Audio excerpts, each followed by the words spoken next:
Technology એ છે ને એક પેલું બોટલમાંની જીની જેવું છે. પેલું આમ બહાર નીકળે ને તમને કે તમે 3 ઈચ્છા છે, માગો માગો, શું માગો છો? એટલે તમે જે શું માગો છો ને એ વસ્તુ બહુ અગત્યની છે. તે જે આગળ કહ્યું એમ જોબ્સ, કમ્પ્યુટર આવ્યું, ઇન્ટરનેટ આવી ત્યારે કે લોકો બધું પતી ગયું. હવે તો એકાઉન્ટન્ટ્સ તો જોઈશે જ નહીં.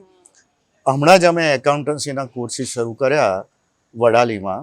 પહેલો બેચ 20 લોકોનો હતો, જેમને ટેલી શીખવાડ્યું અને ક્રેડિટ ને ડેબિટના ઇન્ડસ્ટ્રીમાં કઈ રીતે કામ કરવાનું. 21 લોકો પ્લેસ થઈ ગયા. બીજો બેચ શરૂ કર્યો 32 લોકોનો. એટલે વોકેશનલ ટ્રેનિંગને અમે આ રીતે જોઈએ છે. ઇલેક્ટ્રિશિયન ને પ્લમ્બર બધા બહુ થઈ ગયા, પણ 21st સેન્ચુરીમાં દાખલા તરીકે આઈટી ઇન્ફ્રાસ્ટ્રક્ચર છે, તો એના માટે વોકેશનલ ટ્રેનિંગ વિચારી રહ્યા છીએ.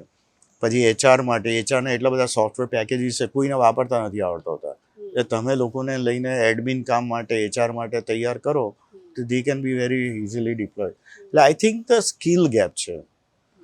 એક બાજુ જોબની છે ડિમાન્ડ, પણ એની જે સ્કિલ જોઈએ એ લોકો પાસે છે નહીં.